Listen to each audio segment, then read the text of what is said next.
ये बेसिकली 5 चीजों पे सर्वे करेगा। पहला है माइग्रेंट वर्कर्स के ऊपर। माइग्रेंट वर्कर्स आप लोगों को पता होगा, स्पेसिफिकली बिहार के बहुत सारे माइग्रेंट वर्कर दिल्ली में मिल जाएंगे। और इनफैक्ट बिहार के वर्कर्स आपको across length and breadth of the country आपको मिलेंगे देखने के लिए। तो ये पहला जो सर्वे करेगा, 5 सर्वे करता है। पहला है माइग्रेंट वर्कर पे सर्वे करेगा। दूसरा, employment generated in transport sector. Transport sector में कितनी एम्प्लॉयमेंट जनरेट हो रही है, इस पे भी ये सर्वे करेगा। दूसरा है एम्प्लॉयमेंट जनरेटेड, सॉरी, तीसरा है employment generated by the professionals. जो प्रोफेशनल्स हैं वो किस तरीके से एम्प्लॉयमेंट जनरेट कर रहे हैं और कितनी एम्प्लॉयमेंट जनरेट कर रहे हैं, इसके बारे में भी बात करता है। उसके बाद एक और लिखता है कि all India quarterly establishment based employment survey. Quarterly जो एम्प्लॉयमेंट सर्वे होगा, उस जो क्वार्टरली एम्प्लॉयमेंट जनरेट होगा उस पर भी सर्वे करेगा। In last but not the least, जिसके बारे में पूरा आर्टिकल लिखा हुआ है, डोमेस्टिक वर्कर। तो डोमेस्टिक वर्कर्स पे भी ये सर्वे करेगा। ये पूरा का पूरा आर्टिकल डोमेस्टिक वर्कर्स पे ही है। अब डोमेस्टिक वर्कर्स किसको कहते हैं, मेरे हिसाब से जो दिल्ली में रहते हैं उनको ये बताने की मुझे जरूरत नहीं है, और जो भी कोई ऐसी सिटीज और टाउन में रहते हैं उन सबको पता है कि डोमेस्टिक वर्कर्स क्या होते हैं। खाना बनाने के लिए, कपड़े धुलने के लिए, घर की सफाई के लिए जिसको आप रखते हैं उन्हीं को डोमेस्टिक वर्कर कहते हैं। और ये जो सर्वे है वो नेशनल लेवल पे भी करेगा और स्टेट लेवल पे भी करेगा। ये जो सर्वे है, all India survey on domestic worker, all India survey on domestic worker, ये स्टेट लेवल पे भी सर्वे करेगा और नेशनल लेवल पे भी सर्वे करेगा। इसमें बहुत अलग अलग टाइप के डोमेस्टिक वर्कर्स होते हैं, आप लोगों को भी आइडिया होगा। कुछ ऐसे घर होते हैं जहां पे 24 घंटे डोमेस्टिक वर्कर्स काम करते हैं। मतलब आप देखिएगा, कोई बहुत बड़े बड़े लोग होते हैं ना, उनके यहाँ एक सर्वेंट क्वार्टर भी होता है। और ये कहते हैं कि हमारा सर्वेंट क्वार्टर है, मतलब कि उनके यहाँ जो डोमेस्टिक वर्कर होते हैं शायद उसी घर में वो रहते हैं, शायद नहीं, इनफैक्ट रहते ही हैं, इसीलिए सर्वेंट क्वार्टर वो बनवाते हैं पहले से ही। तो कुछ ऐसे वर्कर्स हैं जो 24 घंटे काम करते हैं, कुछ ऐसे वर्कर्स हैं जो 1 घंटे के लिए आते हैं, जैसे आपके घर की सफाई करने के लिए।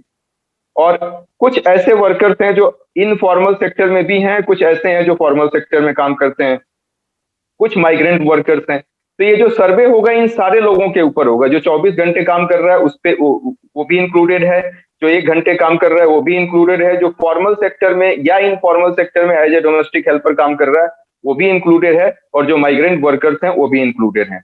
अब एक एक डेटा इन्होंने दिया है, आईएलओ का डेटा है, इंटरनेशनल लेबर ऑर्गेनाइजेशन, जिसमें ये बोलते हैं कि टोटल 4 मिलियन डोमेस्टिक वर्कर्स हैं इंडिया में। यदि बात करें तो 4 मिलियन मतलब 40 लाख के आसपास। और इसमें मैक्सिमम जो वर्कर्स हैं वो माइग्रेंट हैं, वुमेन हैं और माइनर हैं। मतलब कि कहीं ना कहीं वो माइग्रेंट वर्कर हैं, दूसरे स्टेट से, एक स्टेट से दूसरे स्टेट में आए हैं, फीमेल हैं। और माइनर का मतलब जो 15 साल से कम है, 14 साल से कम है, उसकी बात की जा रही है। अब ये हैं कौन कौन से, आप लोगों को 9th क्लास का इकोनॉमिक्स पढ़ाया था मैं, एनसीईआरटी की क्लास। तो उसमें आपको बोला था कि वल्नरेबल सेक्शन ऑफ सोसाइटी जो है वो पॉवर्टी की ज्यादा शिकार है। वल्नरेबल सेक्शन किसको मैंने बोला था, ये न्यूज़पेपर के आर्टिकल में नहीं लिखा हुआ है, मैं फिर से आपका ध्यान उधर रिमाइंड कराना चाहता हूँ। Vulnerable section of society are those society which are affected by more in any natural calamities और natural disaster. Vulnerable section of society एक ऐसी सोसाइटी है जो किसी तरीके का नेचुरल डिजास्टर आता है, चाहे अर्थक्वेक हो गया, फ्लड हो गया, ड्रॉट हो गया, तो उसमें सबसे ज्यादा, इवन कोविड भी हो गया, तो सबसे ज्यादा वही अफेक्टेड होते हैं। बहुत बड़े बड़े लोग, जो पैसे वाले लोग होते हैं, वो तो बच जाते हैं। तो ये डोमेस्टिक वर्कर्स में जो काम करते हैं वो generally vulnerable section of societies हैं, जिसमें इन्होंने शेड्यूल कास्ट की बात की है, शेड्यूल ट्राइब की बात की है, जो लैंडलेस ओबीसी हैं उनकी भी बात कही गई है। ये सारे लोग आपके यहाँ काम करते हैं। और कुछ लोग तो ऐसे भी हैं, जिसमें न्यूज़पेपर में लिखता है कि एक एक दिन में 15-15 घंटे काम करते हैं, और सप्ताह के मतलब हफ्ते के 7 दिन काम करते हैं। बहुत गलत बात है। और ऐसा भी देखने को मिला है कि 15-15 घंटे डोमेस्टिक वर्कर से काम कराया जाता है और हफ्ते के 7 दिन कराया जाता है। ये कंप्लीटली इनह्यूमन है, जिसके बारे में राइटर बताते हैं। कुछ कुछ तो ऐसे भी होते हैं जो 3-3, 4-4 घंटे एक घर में काम करते हैं, और ऐसे करके बहुत सारे घरों में काम करते हैं। ये सब मुझे बताने की जरूरत नहीं है, आई थिंक आप लोग प्रैक्टिकली रोज विजुअलाइज करते होंगे, तो यही सब डिटेल्स लिखा हुआ है। एक और बात कहते हैं लोग कि आईएलओ 189 कन्वेंशन जो है ना, उसको इंडिया ने साइन तो कर दिया है लेकिन रेटिफाइड नहीं किया है। आईएलओ 189 कन्वेंशन जो है वो कन्वेंशन ऑन डोमेस्टिक वर्कर्स की बात करता है, जिसको इंडिया ने साइन किया है लेकिन रेटिफाइड नहीं किया है। अब इसमें कंडीशन क्या है, इसमें यह कहा गया है कि जो कोई भी डोमेस्टिक वर्कर हो वो आपके घर में ये डेली काम कर रहा है या आवरली बेसिस पे काम कर रहा है, उसमें उनको कुछ रेस्ट आवर दिया जाए। जैसे आपके घर में कोई 5 घंटे के लिए काम करने आता है, तो आप कंटिन्यू 5 घंटे मत काम कराइए उनसे, उनको थोड़ा सा रेस्ट दे दीजिए। या कोई 24 घंटे के लिए आपको काम कर रहा है, उसमें तो खैर रेस्ट होगा। तो ये 189 कन्वेंशन में साफ साफ लिखा हुआ है कि जो भी डोमेस्टिक वर्कर्स आपके यहाँ आ रहे हैं काम करने के लिए, उनके लिए कुछ रेस्ट आवर फिक्स किया जाए। और इसके साथ साथ मिनिमम वेजेस एक्ट जो भी स्टैंडर्ड है उसको फॉलो किया जाए उनको वेजेस देने में। बहुत लोग कम पैसे पे हायर कर लेते हैं, उनकी मजबूरी का फायदा उठाते हैं। तो इंडिया ने इसको साइन तो किया है लेकिन अभी तक रेटिफाइड नहीं किया है, मतलब कि इसका अभी कोई यूज नहीं है आपकी कंट्री में। एक और डेटा इन्होंने बताया है कि 25th वोमेन में 25 औरतों में एक जो होती है वो डोमेस्टिक वर्कर होती है। ये इंटरनेशनली मैं बता रहा हूँ, पूरे वर्ल्ड में यदि 25 रेशियो लीजिएगा फीमेल का, तो उसमें एक फीमेल जो होगी वो एज ए डोमेस्टिक वर्कर काम करेगी। तो ये सारा बेसिक्स हो गया। अब इसमें इश्यूज क्या क्या हैं इसके बारे में हम डिस्कस करते हैं। पहला इश्यूज लिखता है कि significant invisible contribution in the economy. आप लोगों को मैं बता दूं कि एग्रीकल्चर सेक्टर के बाद और कंस्ट्रक्शन सेक्टर के बाद सबसे ज्यादा यदि कहीं इन्वॉल्वमेंट है तो डोमेस्टिक वर्कर्स में लोगों का इन्वॉल्वमेंट है। मतलब एम्प्लॉयमेंट की बात करें तो एग्रीकल्चर सेक्टर में ज्यादा है, उसके बाद कंस्ट्रक्शन सेक्टर में ज्यादा है, और इन दोनों के बाद सबसे ज्यादा कहीं पे है तो वो डोमेस्टिक सेक्टर में ही है। डोमेस्टिक वर्कर के रूप में ही लोग काम करते हैं। लेकिन और इसके साथ साथ अर्बनाइजेशन बढ़ रहा है आपके यहाँ, अर्बनाइजेशन बढ़ रहा है, मिडिल क्लास एक्सपेंड हो रहा है, तो आने वाले टाइम में डोमेस्टिक वर्कर्स की और ज्यादा संख्या बढ़ेगी। इनफॉर्म लेकिन एक सबसे बड़ी त्रासदी ये है, सबसे बड़ा वीक पॉइंट ये है कि इनकी कंट्रीब्यूशन को इकोनॉमी में काउंट नहीं किया जाता। ये एक बहुत बड़ा चैलेंज। इसके बाद दूसरा चैलेंज इन्होंने लिखा है कि लैक ऑफ डेटा।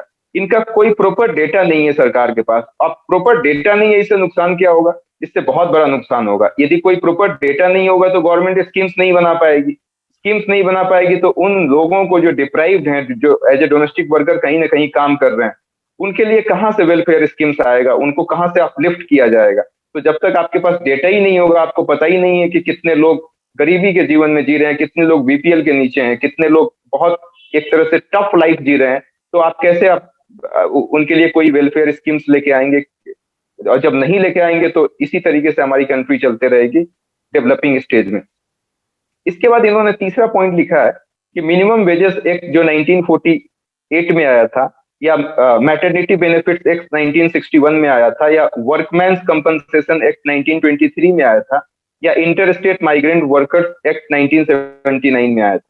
ये सारे एक्ट बहुत अच्छे हैं, कोई डाउट नहीं, लेकिन ये सब इनफॉर्मल सेक्टर के एम्प्लॉय पे लागू नहीं होते हैं। ये जो ऑफिसेज में काम करते हैं या जो फैक्ट्रीज में काम करते हैं उन पे अप्लाई होता है। तो कहीं ना कहीं ये एक्ट लाने से वो लोग अछूते रह जाते हैं जो आपके यहाँ एज ए डोमेस्टिक वर्कर काम कर रहे होते हैं। इसके बाद नेक्स्ट चैलेंज ये बताते हैं poor condition, poor working condition. Poor working condition से क्या तात्पर्य है कि एम्प्लॉयर जो है वो कभी कभी धमकाते रहते हैं, उनको डिस्क्रिमिनेट करते हैं डोमेस्टिक वर्कर्स को। मैंने तो यहाँ तक देखा है कि बहुत सी जगह पे वॉशरूम तक की फैसिलिटी नहीं होती है उनके लिए। तो ये पुअर वर्किंग कंडीशंस ही तो है। ये भी एक बहुत बड़ा इशूज है, बहुत बड़ा चैलेंजेस है। इसके साथ साथ चाइल्ड लेबर की भी बात करते हैं राइटर। चाइल्ड लेबर में आईएलओ का ही डेटा है, इंटरनेशनल लेबर ऑर्गेनाइजेशन का, वो ये कहता है कि 7.5 मिलियन ऐसे बच्चे हैं जो 15 साल से कम हैं और वो एज ए डोमेस्टिक वर्कर काम कर रहे हैं। तो ये पूरे वर्ल्ड की बात मैं कर रहा हूँ। तो ये डेवलप्ड वर्ल्ड में तो बहुत कम है, क्योंकि डेवलप्ड वर्ल्ड में बहुत सख्त कानून है, उसको बहुत बहुत कड़ी से कड़ी सजा दी जाती है, ऐसे आप समझिए। तो वहां पे तो ये कम देखने को मिलता है। इंडिया में कानून तो है लेकिन उसका इम्प्लीमेंटेशन बहुत पुअर है, डेवलपिंग कंट्रीज में खास करके। तो इंडिया में भी वही कहानी कि बहुत सारे रूल्स एंड रेगुलेशन हैं लेकिन उसका इम्प्लीमेंटेशन बहुत गड़बड़ है, जिस वजह से इतने सारे बच्चे आपको काम करते हुए दिख जाएंगे कहीं ना कहीं। लास्ट उसके बाद नेक्स्ट बोलते हैं exploitation of vulnerability by police. बहुत सिंपल सी बात है, कोई डोमेस्टिक वर्कर आपके यहाँ काम करता है ना और कोई सामान गायब हो जाता है, तो सबसे पहला शक पता है किस पे जाता है? वो जिसके यहाँ काम करता है। सब चाहे वो कहीं से गायब हुआ। मैं ये नहीं कह रहा हूँ कि डोमेस्टिक वर्कर सारे ईमानदार होते हैं, बट मैं ये भी नहीं कह रहा हूँ कि डोमेस्टिक वर्कर सारे बेईमान होते हैं। तो जब भी कोई सामान गायब होता है ना, कोई बिलोंगिंग्स गायब होती है, कोई पैसे गायब हो जाते हैं, कोई ज्वेलरी गायब हो जाती है, तो सबसे पहला डाउट इनका किसी का भी डोमेस्टिक वर्कर के पास के ऊपर ही जाता है। आप देखिएगा आपके आसपास भी ऐसी बहुत सारी घटनाएं हुई होंगी। पुलिस तक लोग बुला लेते हैं, उनको मारने पीटने लगते हैं कि तुम बताओ बताओ। फोर्स बाई फोर्स उनसे कबूल भी करवा लिया जाता है कि तुमने ही लिया है।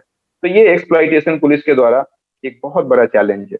सबसे लास्ट में राइटर ये लिखते हैं चैलेंजेस के रूप में कि देखो कोविड-19 आया, सरकार ने पूरा चिल्ला चिल्ला के बोला लाउड स्पीकर में कि नहीं, नौकरी से नहीं निकाला जाना चाहिए, उनकी सैलरी दी जानी चाहिए, फिर भी बहुत सारे लोगों ने अपने डोमेस्टिक वर्कर्स को निकाल दिया।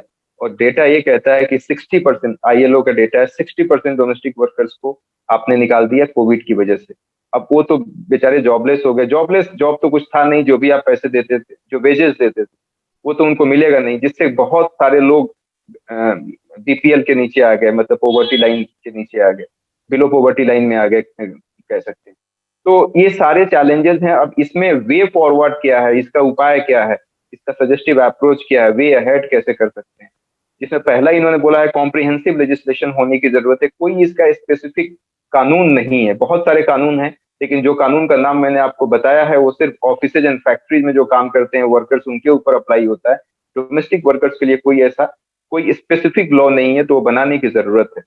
दूसरी बात इन्होंने लिखा है ऑर्गेनाइजेशन एंड वॉइस। अब देखिए हर चीज के लिए कोई ना कोई ऑर्गेनाइजेशन है। अभी आप लोगों को एग्जांपल के तौर पे बताऊं तो फार्म लॉ था। फार्म लॉ वापस क्यों लिया सरकार ने? क्योंकि किसान का एक यूनियन वो कंटिन्यू लगा रहा, 1 साल तक लगा रहा, जिसकी वजह से फार्म बिल, तीनों फार्म बिल को गवर्नमेंट ने वापस ले लिया है। यहाँ पे क्या है कि डोमेस्टिक वर्कर का कोई यूनियन ही नहीं है, और जब कोई यूनियन नहीं है तो कहाँ पे अपने ग्रीवेंसेस को जाके एड्रेस करेंगे, कहाँ पे अपनी मजबूरी बताएंगे, कहाँ पे अपने दुख और दर्द को बयां करेंगे, और कौन उनको लेके सरकार के पास जाएगा। तो इनका कोई ना कोई ऐसा यूनियन होना चाहिए, कोई ना कोई ऑर्गेनाइजेशन होना चाहिए, ऐसा सजेस्टिव अप्रोच में बताया जाता है। नेक्स्ट है रेटिफाइड आईएलओ। आईएलओ का जो कन्वेंशन है 189 कन्वेंशन, उसको रेटिफाइड रेटिफाइड आईएलओ 189 कन्वेंशन, मतलब जिस कन्वेंशन में ये कहा गया है कि डोमेस्टिक वर्कर्स को भी कुछ रेस्ट आवर्स दिया जाए, डोमेस्टिक वर्कर्स को भी मिनिमम वेजेस एक्ट के तहत सैलरी दी जाए, तो उसको इमीडिएटली रेटिफाइड करना चाहिए इंडिया को।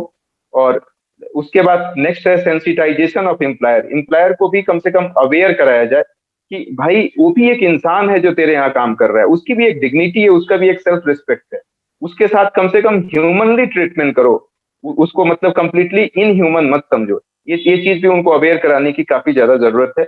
और लास्ट में इन्होंने बोला है कि एक Magna carta for house hold helper Philippines में है, वो काफी अच्छा काम कर रहा है। और इसके साथ साथ basic condition of employment act 1997 जो डोमेस्टिक वर्कर को प्रोटेक्ट करता है, साउथ अफ्रीका में है। कोई दोनों में से कोई एक याद रखिएगा तब भी काफी है, दोनों में से कोई एक लिख सकते हैं, एक साउथ अफ्रीका में है और एक फिलीपींस में है। तो आर्टिकल हमारा यही खत्म होता है। Thank you so